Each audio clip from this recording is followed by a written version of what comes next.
It's Toronto's podcast on the Canada's Podcast Network. Today I have the pleasure of speaking with Michael McNaught.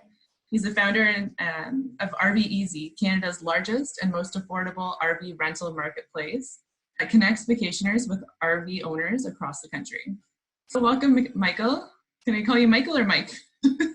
They both work. I answer to both. Thanks awesome. For having me. Yeah, welcome. So just tell us a little bit about who you are and what you do. Again, my name is Michael McNaught, founder of RVeasy.com. And what we are, to make it really easy to understand, essentially think Airbnb for RVs. So what we do is we enable RV owners, so whether you own a motorhome or a travel trailer, to rent that RV out to other people that are looking to go on vacation.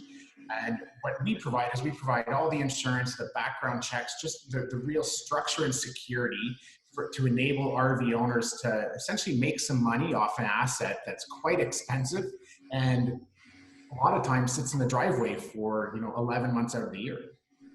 Absolutely. Yeah. So how did you get into this area of expertise, Michael?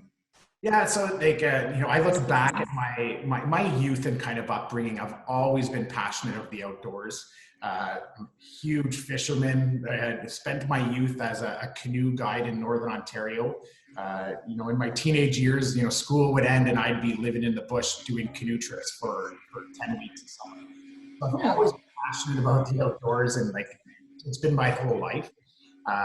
So I started getting in RVing, having a young family. It's just a nice way of going camping and having a few more luxuries. And ended up buying an RV. I want to say it was about 6 years ago now. Time really flies by. And the idea behind it was I got a really good deal on it and thought, you know what, maybe I can use it this summer. And I wonder if there's a market and I can rent it out. I've always been very entrepreneurial. I got a couple of rental properties and thought, why can't I rent out this motorhome? So I decided to rent it out, and I made $15,000 that first summer. And then, the light bulb just immediately went off and said, there seems to be a really big opportunity here. So I kind of did a bit of market research, and I looked, and really the only other option to rent a motorhome would be go to a fleet dealership that has 1,000 RVs that they rent out, and their price point was literally twice what I was charging. So I was very happy with the money that I was making and thought, well, why is there such a price difference? And the reason really was the tools were not available for RV owners to rent it out privately, right? There was no insurance policy in place. There's no safety and security. Even the financial transactions, being a former police officer, watching people send me thousands of dollars over the internet with no security. I just, that ultimate entrepreneurship question, there had to be a better way. And we thought, well, why don't we build something to enable owners to do exactly what I'm doing? Yeah, so I know you have a bit of a backstory and you were a police officer with the Ottawa Police Service. Yeah. You started this. Can you tell us a little bit about that kind of transition? Absolutely. So I started my policing career, spent 2 years in Edmonton with the Edmonton Police Service, managed to make my way back home to Ottawa and joined the Ottawa Police Service. Did a ton of police work, loved my career, did a lot of frontline police work in the downtown core, worked out in the East Neighborhood Unit, and kind of finished a couple of years in the Internet Child Exploitation Unit. Unfortunately, back in 2016, I ended up working a shift on the road and ended up getting called, had a call for service, went to make an arrest, and it ended up being just one of those situations in policing sometimes you run into. Ended up getting in a pretty big fight with the guy I was arresting and got injured. So I ended up rupturing my bicep, so the tendon ripped right off the bone, and it was about 3 to 5 months of rehab, surgery, and recovery. And, being very entrepreneurial and not being someone who likes to sit still, thought, well, I'm off work for 5 months. I'm getting paid. I think I have this great idea in my head. This would be a great time to get something out in the market, test the market, and see, are people interested and willing to use this product? Yeah, so you truly made lemonade out of lemons. That's just it. Yeah. Yeah. one of the real interesting things, and this is what I love, like, in hindsight and retrospective, is I remember the day we ended up pitching on Dragon's Den, and the day that we filmed the Dragon's Den was literally 1 year to the date that I got injured. So it was kind of one of those things where you look back over 365 days, a year is pretty short, and we managed to went from being injured to standing in front of Canada's top investors, filming a TV show. So it's pretty amazing what you can accomplish in a year if you really understand what you want to do and are passionate enough about your product. Yeah, and you really had to have a good plan and good people behind you and be really focused. So it's amazing that you accomplished that in a year. I knew that. It was pretty quick, and it was really, it's just one of those moments you look back and you're like, wow, it's pretty impressive what you can accomplish in a year. And I think, most entrepreneurs are out there, like your heads down and you're just working hard and time flies by. And sometimes it's hard to celebrate the successes that you have. So it's one of those moments where you can look back and say, wow, did we ever accomplish a great deal in 1 year? So was it, when you were starting out, was it just you or did you have a partner? So I did have a partner, and I think, again, like for all entrepreneurs, I think it's something really important is to really find a co-founder, find someone to kind of join the crazy journey of entrepreneurship with you. It's pretty important to have that person that bounce ideas off, to be able to have conflict and resolve it, and just have someone to support you through those times. So I did have a partner. Will Thompson's my partner. I've been there since the beginning, and it's been a pretty great journey the last, I guess, almost 4 years now. It's 4 years since, so 2016 is when you guys started up. Yeah. So I have a question for you. Do you think entrepreneurs are wired differently? Do you think something else makes us tick? 100%. Yeah. I always laugh. Like I've always been very entrepreneurial, even in my policing career. Any opportunity that I saw that I could buy something and flip it for more than I bought it for, or start a business, I was always doing those things. And I'd say most police officers are not super entrepreneurial. So I always felt like I don't understand why these people don't think the same way I do. And now being an entrepreneur and being surrounded by people similar to me, like it's like, oh, I'm not that abnormal. There's an entire community of people that think the same way I do. So I think we're definitely wired differently. Different passions and different things that drive us. I was never one to get home from a shift at work and sit in front of the TV and kind of jealous for a couple hours. I was always trying to look for an opportunity to really to make money, right? I always liked that theory of while I'm sleeping, I'd want to be making money. So what can I do in my time off to enable that to happen? I think that's one of my focuses right now too. It's that whole passive income, right? Is exactly money working for me, and if I was to lose my job, lose all my income today, could I continue the lifestyle that I enjoy? And that's kind of the ultimate goal that I would like to pursue. Absolutely. So switching gears a little, but you are based out of Ottawa, correct? That's correct. Yeah. But RVEZ is kind of spread all over the country at this point? Yeah, so we're all across Canada, right? It's all web-based and map-based, but it allows RV owners anywhere across the country can rent it out. And clearly, like one nice thing is I just happen to have lived in almost every province in Canada. So really good understanding kind of different dynamics in different places. And it's really beneficial because then you can really understand the nuances of living in Calgary versus Edmonton. What is their season like? And, what do people want to go see in Alberta versus maybe the GTA? So I think it fits itself really well. And being in Ottawa, like we have great access, fully bilingual, which is really nice. So we can really serve our French Canadians well. But it makes it easy in this digital economy to kind of reach out and touch people all over the world. Absolutely. So are there any benefits other than the bilingual aspects of doing business in Ottawa? Is there anything that you would recommend to other entrepreneurs starting a business in Ottawa? I'd say one nice thing about living in Ottawa is just we have pretty close relationships with a lot of like the government programs as far as funding is concerned and just support mechanisms. Being in Ottawa, a lot of federal government employees, we tend to have a lot of great access to some of those people. I'd say the challenging part is that our biggest competition for employers is the federal government, right? So they tend to scoop up a lot of employees looking for something stable, and definitely working in a startup environment is very challenging. Like, you learn very quickly, but you never have that stability of the federal government. Work 30 years, get a pension for life. So it's definitely a different mentality, but I guess that would be the one challenge of being located. Totally. So you guys have an office base in Ottawa then? Yes, that's correct. You're based in. Do you have any other offices across the country or just in Ottawa? No, currently just in the Ottawa. We have about 40 employees here at the office, and awesome. Growing daily, it seems like. There's always new faces walking around. I was joking the other day, I think we have to start wearing name tags just so we can recognize everyone in the office. Yeah, do more team building, right? That's a big crew to. Absolutely. Yeah, and that grew rather quickly then.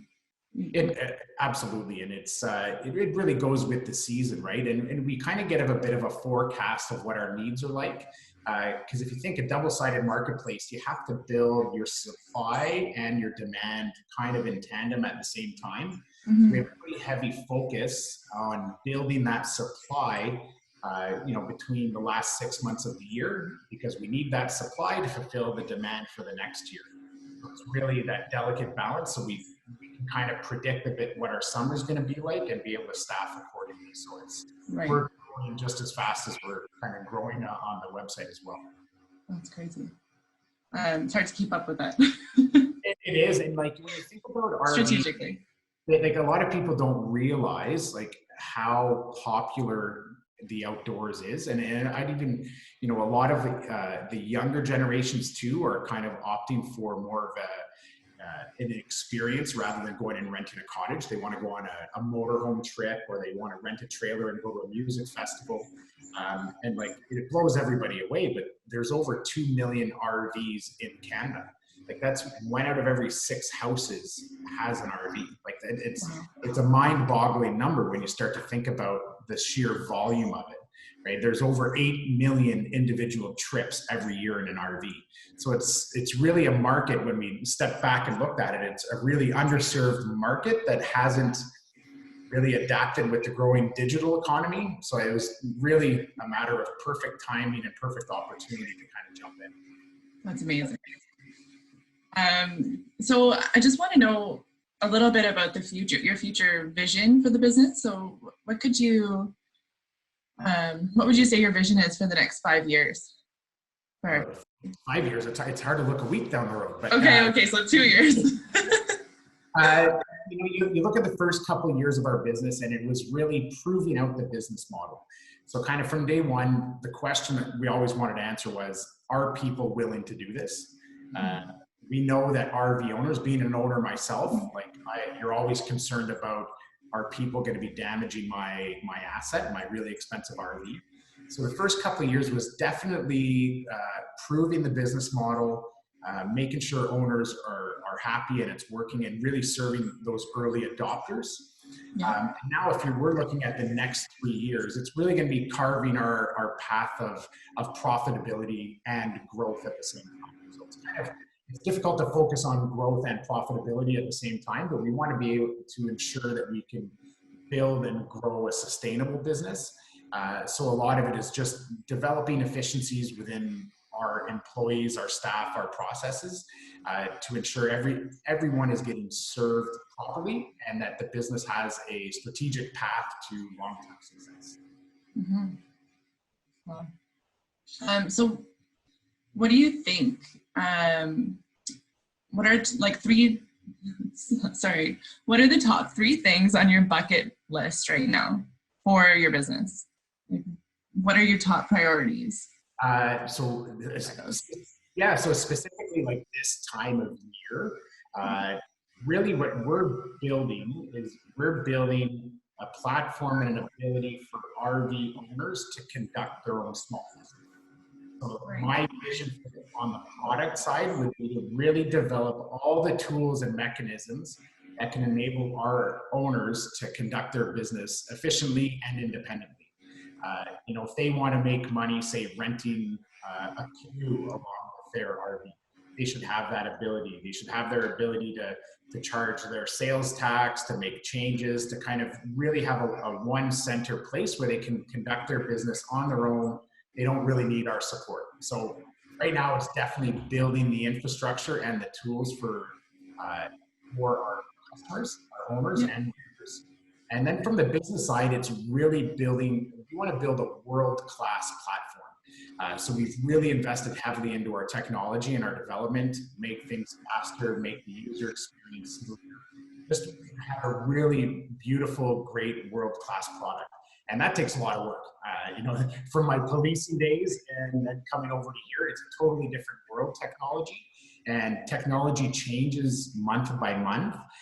So it's just keeping up with the technology and just building something that's truly world class, and then having the efficiencies with all of our different departments, that it's just really a true piece for any employee coming in, and just a great culture for people to work. Yeah, absolutely. So what's the greatest challenge that you faced in your business to date? And I know you probably had some, because there are those problems with insurance and what do you think the challenge is? I'd say that the greatest challenge is the rate of growth. If you look at an established business, if you're growing your business by 5% a year, that's a huge success. We're growing at 400% a year. So how do you really forecast? It's very difficult to kind of forecast the needs of the business, cash flow needs, growth needs. When you're growing at that rate, you're a totally different business at the end of the year. So I'd say the biggest challenge would definitely be adapting to the new reality that you're in. If we look a year ago and look at our technology and look at our staff and look at our efficiencies, it's nowhere near what it is today. So it's constantly retooling all these decision makings that you have to do based on your new reality. It's tough. It's a pretty easy job when you're growing 5% a year and you're just trying to squeeze a little bit out of different channels. Here it's yeah, that's an incredible challenge. How do you typically handle those challenges? Like when something pops up, how do you handle it, and how do you recommend that other people? I'm 100% committed to the business, and so is my partner. It's not a 9 to 5. Like, I'm generally in the office 10 to 12 hours a day, 7 days a week.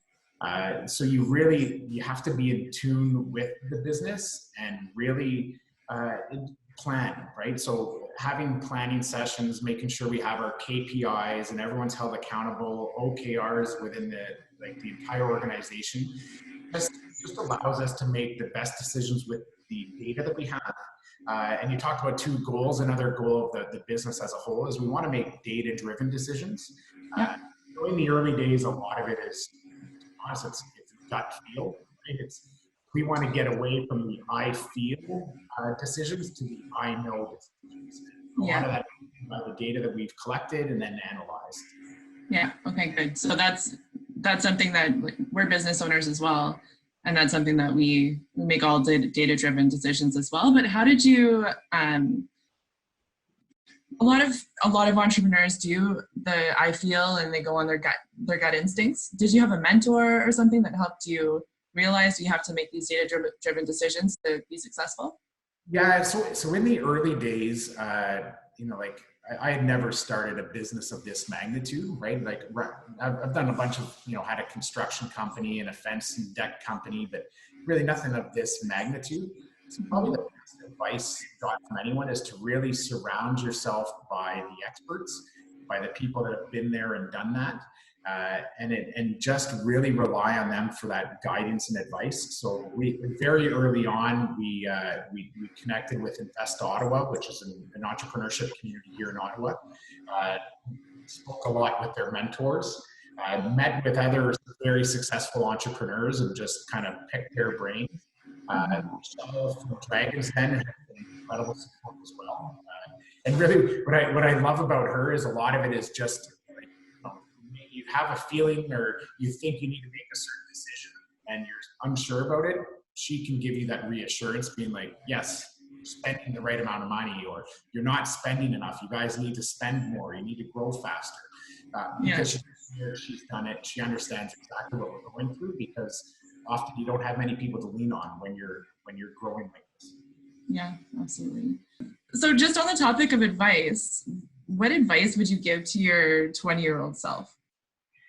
To my 20-year-old self, it would definitely be to take risks, and even any 20-year-old with a business idea is to take some risks, and I like to call them calculated risks. It's interesting when we first started the website, first started the business, like we had quotes $200,000 to $300,000 to build a website, right? Which is great. I'm sure it would have been a fantastic product. That is a huge risk when you're throwing out $300,000 on an idea you don't even know if it's going to work. So instead, we opted for a much scaled down version. Probably we were in $25,000, $30,000, and just threw something out there and needed to test the product. So it looked very pretty. You pressed a button though, and it essentially sends me an email, and I'm on the phone making phone calls back and forth to see if people want to do it. So it's and I hear it from I speak to a lot of entrepreneurs, and a lot of them are they hold on to their idea very closely, not wanting to share it, worried someone's going to rip them off or steal their idea. That is 100% the wrong thing to do. You need to share it with as many people as possible, get feedback, because you need to learn. It doesn't matter what you're selling. Are people willing to buy what you're providing? And if they're not, then it's probably a bad idea. But you need to test that early on, share it, surround yourself by people that are just as driven and passionate as you are, and that'll surely bring you onto that path of success. Absolutely. So what's the best piece of advice that you ever received? And you touched on it a little bit with your mentor, but is there something that really stands out? Yeah, there is. There's one that really stood out. It was interesting that when we first started, what do we call the business, right? Like, what's the name of the business? We know the concept, we know the idea. What's our name going to be? And we went out and got, some branding companies, and they gave us quotes, and we're talking like $40,000 to come up with a name and branding for the business. Met with another tech entrepreneur, very successful, made a lot of money on an exit. And like the advice he came, and it kind of goes back to what I was saying earlier. He's like, it doesn't matter what you call yourself. He's like, you can be 123 RV. He's like, it doesn't matter what you call yourself. Are people willing to buy your product? That's what you need to test. Don't waste your money on a beautiful name and logo for something that nobody's willing to use. So kind of took that advice back, and we did a crowdsourcing campaign. I think we paid $500 to the winner, and we just came up with this logo, and it's kind of stuck ever since, which is kind of interesting that it's kind of turned into it. It's turned into its own brand. But looking back, there was such good advice, because that would have been a huge waste of money and time developing the brand and the feel without even knowing if people want to use your product. It's like that really stood out to me. And it was just something that came from an experienced entrepreneur who's gone through the same steps, that's made the mistakes, and kind of gave that advice, saying, guys, your main goal right now is to find out whether people want to do this. If you answer that question, yes, you can change the name of your company anytime you want. And it was probably like one of the best pieces of advice we got, especially in the early days. So on that, like the minimum viable product, right? So that's what we would call that kind of test. How did you do that? What did you do to like prove that people wanted to buy your product? Yep. So that kind of took a lot of my personal experience first as kind of that first initial test. Like I put a posting on Kijiji to rent my motorhome. And what kind of blew everybody away is I would post it in January and I would never repost it again. And I would rent my entire year off that one post. So it kind of showed that there was some sort of demand. And then getting this website up as quick as possible. And then the low-hanging fruit, I literally spent every night 4 or 5 hours calling everybody on Kijiji that had an RV for sale or for rent, and just talk to them. Hey, would you be willing to do this? Why would you be willing to? What do you need in order to convince you to do it? And really just gathered and started building the supply up just organically. And of course, not very scalable, but very, very educational, and just, again, helped us understand whether people wanted to use this product or not. Once we decided, yes, this is a good product, people want to use it, then it's time to invest in the technology and start building into the capabilities. Yeah. So how long did it take you? Like, what point did you kind of say, okay, this is right, let's invest and make that huge leap? I would say like probably January 2017, because like we launched the website beginning of August of 2016. So really you're at the tail end of the RV season. You're at the tail end of people booking their trips. So you're really limited to the amount of people that are coming around. But as soon as January hits, people start booking their vacations. So that's when we started to really see people picking up, using the website, asking us questions, and we couldn't keep up with the demand. So there ended up being a supply problem where we're like, okay, clearly this is going to work. We have people coming to us in droves that just can't find what they're looking for. And then we'd go out and try to find them exactly what they needed. And even in some circumstances, I would go out and buy the RV and give it to them, right? So doing whatever we can to fulfill those customers. And I think that was pretty quickly into 2017. We said, okay, there's a viable business here. People want to do this. Now we need to figure out, how do we scale this? How do we grow fast and quick? And how do we get the website up to speed? How do we get all those tools? And so we ended up redoing the entire website essentially in the summer of 2017. That's awesome. So yeah, it's been a pretty wild journey. Scale so huge, it's amazing. So now we're going to move into some rapid fire questions, and this is just to get to know. It's fun. It's really fun. Don't be too scared. But just don't think too much about the question and just answer whatever comes to your mind first. Okay. Okay. Okay. If you weren't doing what you're doing for work now, what would you be doing instead? I'd be a police officer. Yes, I figured. Yeah. What book are you currently reading? Blitzscaling. Blitzscaling. Yeah. What's that about?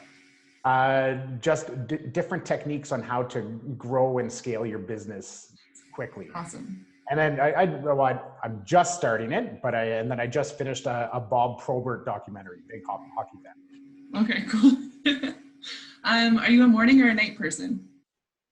Both. Yeah. I stay up late and I wake up early. Don't sleep. Wow. Don't sleep very much. If you could pick one word to describe yourself, what would it be and why? I'm going to say passionate. Anything I do, I really buy into, and I have a lot of passion in what I do, and accountability. Really dive in deep and sink my teeth into whatever I'm doing. That's awesome. What is keeping you up at night these days, if anything? I'm figuring something. I'd say just the company in general. How do we continue to grow? It's just keeping up with everything. There's so many things happening. There's so many moving parts, and I can't imagine. You need to really know your business super well to be able to keep up with all of those. Yeah, and again, like you grow at 400%, and you're trying to project your year. So you know it's a finger in the air, and like this is what we think is going to happen. So now it's making sure we're hitting all of our targets. Yeah, and it definitely keeps me up. Yeah, of course. What's your favorite place in the world? That's a tough one. Anywhere in the outdoors. So I'd say my favorite place in the world would be in a canoe in the middle of Algonquin Park. Okay. So I just need to ask, because I'm from Northern Ontario, and this is a personal thing, but I'm from Sudbury, Lively. Did you ever do any canoe trips up there? Not Sudbury. I did work in Temagami, so a lot of. Me too. So a lot on Lake Temagami. I spent many summers on like the canoe routes up there are unbelievable. Yeah. And then the Parry Sound, Muskoka area. I grew up there, so I spent a ton of time up there. My brother was a police officer in Sudbury, Okay. so I spent a lot of time North Bay, Temagami, and all around there. I love it up north. Yeah, I lived in Temagami for a summer. You lived in Temagami? Yeah. So very cool. I just had to ask. What are 3 non-negotiables that have to happen in your morning routine? Breakfast, the gym. I'm in the gym every morning, and I'd say my Tim Hortons coffee. Like I was even thinking about this morning. I am very, very predictable. I'm up at 6:30. I eat between 7 and 7:30. I'm in the gym by 8, and I get my coffee at 9:15, and it's clockwork. And you have to have it, right? Because I'm like super similar to you, but you have to have it. If I don't have my coffee or my tea, then I get totally screwed up. And it's something in the last year I've got back to. And again, this shows how busy of a person I am. When I got injured, I was finishing a university degree, so taking 3 classes at university. I had 60 hours a week in policing, married with 3 children, and I was competing in bodybuilding. So like I was doing all that at the same time. Starting the business, a lot of that fell off the wayside because you're committed to something else. And so last year I made the commitment that I want to get back into the gym and working out how I used to. I really enjoyed that. So I've developed my morning routine, and I do not stray away from it. So that hour and a half in the morning is kind of my time to commit to myself. Absolutely. So this is a question just on that, but what helps you kind of reconnect and have like just disconnect from the business and get those great ideas? I'd say like I have tremendous family support. My wife is extremely patient and equally as motivated as I am. And then 3 amazing kids at such a wide, like I have a 14-year-old, a 12-year-old, and a 6-year-old. So like they're able to just disconnect me from the business. I get to play video games with my 14-year-old and watch cartoons with a 6-year-old. So like it really allows me to disconnect and just kind of unwind a bit and enjoy life, which is the whole reason why we're doing all this, right? Yeah, absolutely. What really matters. So last question, and it's not the least. We've asked every guest who comes on to Canada's podcast, we ask them this question. It's really interesting, everyone's answers, but there's a small tropical island in the middle of the ocean, just off the coast of Fiji. There's only 1 phone booth and no internet, and we drop you off there with no technology at all. At any time, you can call us to get the boat to come pick you up. How long would you last, and what would you do until you call us? So I can call at any time to be picked up, and I'm on my own. You're on your own on a beautiful tropical island, and there's 1 phone booth. How long would you last? Oh, I personally feel I could last a fairly long time, but I'd probably call after about 2 weeks, I think. Yeah. Right. I think that'd be long enough that I need people around me. I really enjoy the accompaniment of people and interactions and challenges. I don't last very long on vacations. I find it's too long. You know, a 3 to 4 day vacation is plenty enough for me to kind of unwind and just recharge for the next long time. Yeah. Sounds good. Thank you very much for that answer and for talking to us and talking to all of our listeners about your experience. No problem. And so when do I get to go to this magical island? Well, maybe we'll plan like a group trip for all the people who came to this podcast next year. That'd be great. Catch up and see where you're at. That'd be great. Yeah. So before we go, do you have any last comments to convey to our listeners? No, just really appreciate you having me here, and to anyone listening, absolutely take risks in life. It only happens once, and you know what? There's nothing wrong with failing along the way. We all do it, and you only live once, so take any opportunity that comes up and just be proud of all your accomplishments. Mm-hmm, absolutely. So where can our listeners find you online? So they can find us at rvzy.com. So it's rvezi.com.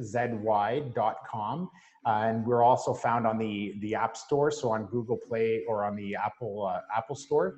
And you can find our app there as well. Awesome. Okay, well, thank you so much, Michael. We'll be in touch soon, and I wish you best of luck with everything in your growth 400% growth for this year or more. Excellent. Thanks so much for having me, Lesley.